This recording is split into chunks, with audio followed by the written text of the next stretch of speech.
Hello, my name is Mike Schmidtke and I'm a fishery scientist with the South Atlantic Fishery Management Council. In this presentation, I'll be discussing Amendment 56 to the Snapper Grouper Fishery Management Plan, which considers changes to black sea bass regulations in response to the most recent stock assessment, SEDAR 76. The South Atlantic Council is one of 8 regional management councils that are responsible for managing fisheries in the U.S. exclusive economic zone, which ranges from 3 to 200 miles offshore. The South Atlantic Council is responsible for EEZ waters off North Carolina through the Florida Keys. For black sea bass specifically, the Council's jurisdiction ranges from Cape Hatteras, North Carolina, south through the east coast of Florida, with black sea bass north of Cape Hatteras being managed by the Mid-Atlantic Council. Council members include recreational and commercial fisheries stakeholders, state marine agency representatives, and federal agency representatives. The 13 voting members include the marine agency representative from each state, 2 citizen representatives from each state, and the Southeast Regional Administrator of NOAA Fisheries. The Council's role in the management process is to develop management plans for South Atlantic fisheries and recommend regulations to NOAA Fisheries. NOAA Fisheries considers Council recommendations and implements fishery regulations for federal waters. Scoping is an early step in the amendment development process in which the Council informs the public of management issues that may require regulatory changes and requests public input on what changes should be considered. Additionally, this is an opportunity for the public to inform the Council of other management issues that may not be on their radar just yet. Amendments include 2 core components that describe the regulatory changes being considered. Actions describe the types of changes being considered. For example, an action may be to decrease a minimum size limit.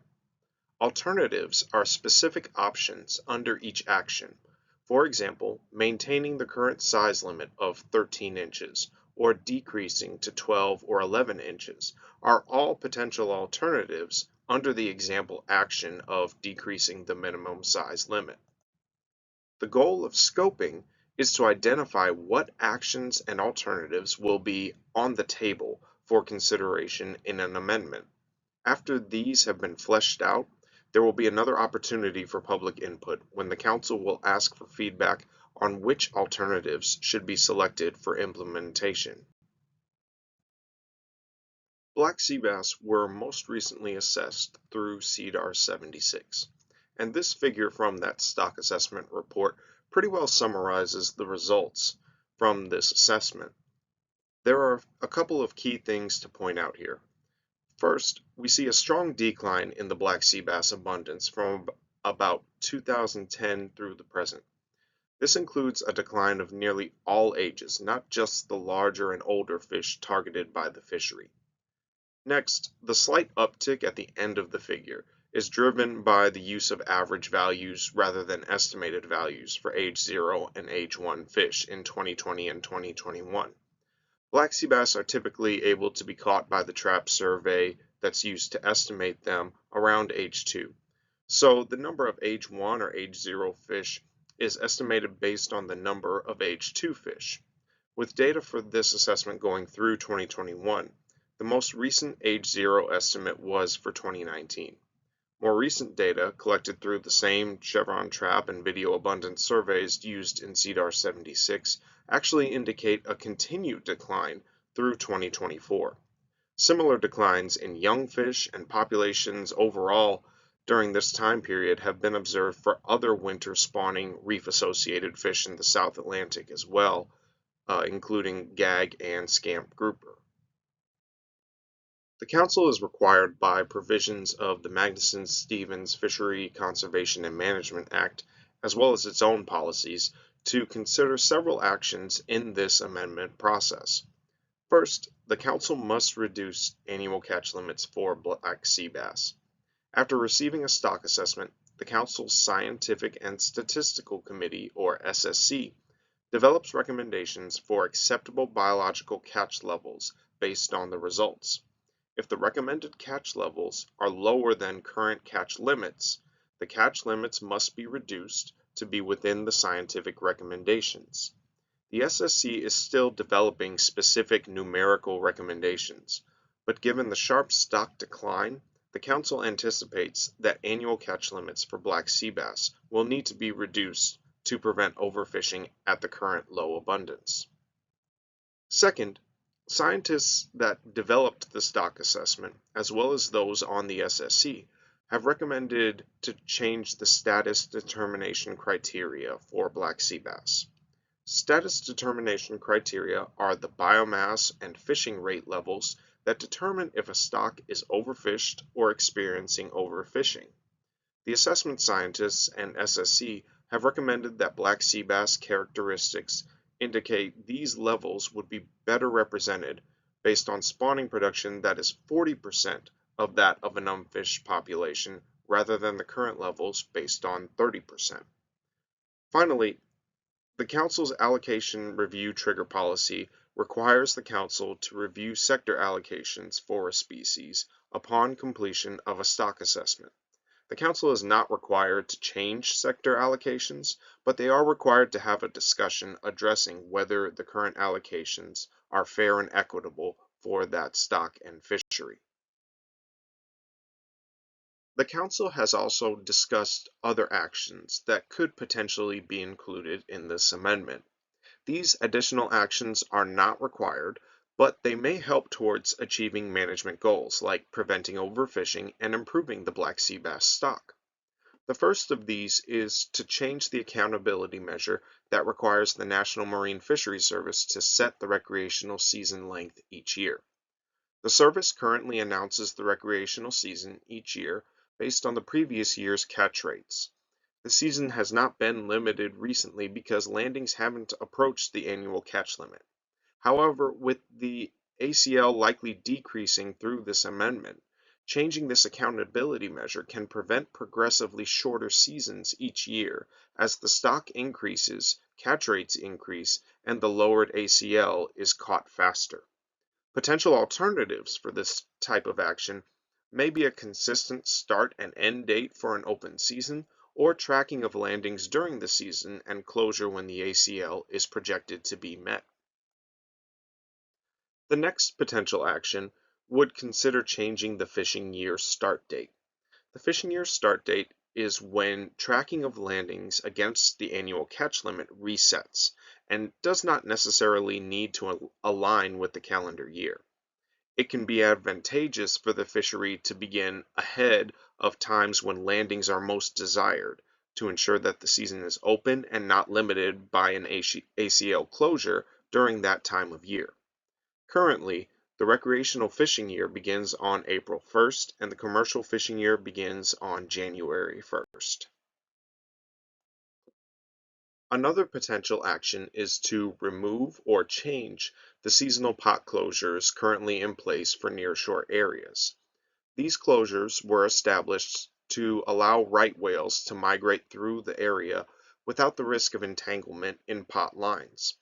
On-demand pots, which do not have vertical lines in the water while they are deployed, have been developed, tested, and used in other areas as well as on an experimental basis in the South Atlantic.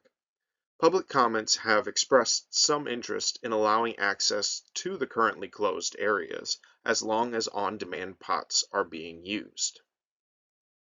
Next, commercial representatives on the Snapper Grouper Advisory Panel have expressed interest in allocating the commercial annual catch limit by gear to the pot and hook and line components of that sector. Gear-specific allocations are used for other South Atlantic species and sometimes can help enable access to the resource for a wider variety of fishermen. Finally, the Council could also consider changes to the recreational sector.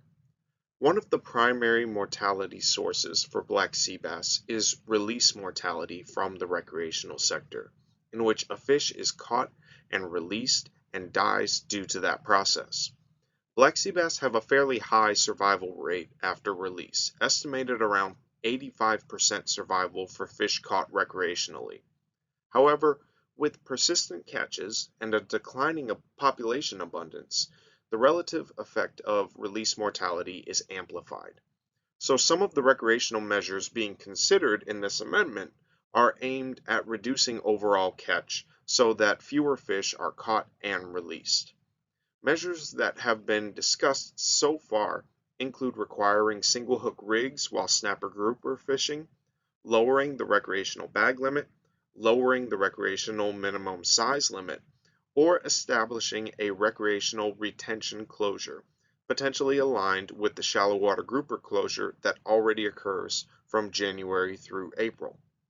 Black sea bass management is further complicated by the fact that half or more of black sea bass recreational catches happen within 3 miles of shore, which are state-managed waters. Black sea bass in state waters are still part of the stock that is assessed and managed federally, but states do not necessarily have the same regulations as in federal waters to help release survival, such as requirement of circle hooks or a ready-to-use descending device. Many of the black sea bass caught in state waters are also below the keepable size limit, so they are released at a higher rate than those caught in federal waters. Any management changes resulting from this amendment would only affect federal waters, which are from 3 to 200 miles offshore. Here we see the projected timeline for Amendment 56. We are currently in the scoping step of this process. Scoping for this amendment is being conducted completely online without a specific meeting for live comments. After scoping, the Council will give staff directions on how they want the amendment to be drafted. After the amendment is drafted, we'll come back out for a set of public hearings and a comment period to allow public input on which of the alternatives that are being considered should be the Council's preferred choice of action. Regulations from this process are expected to be effective near the beginning of 2027. The Council is requesting input from you on the current state of the black sea bass fishery and what changes you'd be interested in seeing. Comments do not necessarily need to address all or any of the questions shown here, but these prompts may be useful to help organize your ideas and develop your comments. First, have you noticed any changes to the black sea bass population or fishery in your area? Second, what aspect of the black sea bass fishery is most important to you? This may be something like the ability to easily catch fish without necessarily keeping them, the ability to keep more fish, a longer open season, access during a particular time, or any other factor of the fishery that you think managers should prioritize. Finally, should the Council consider any of the non-required actions discussed earlier in the presentation? If so, which of those actions should be the highest priority, and do you have any ideas for alternatives that the Council should consider under these actions? This scoping process is being conducted online through a document posted to the Council's website and this recorded presentation.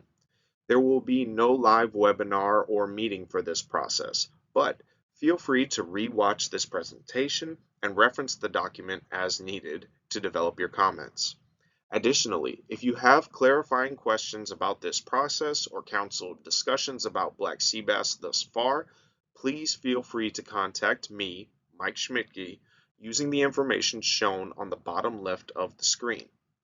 Written comments can be submitted online using the Amendment 56 comment form on the Council's website.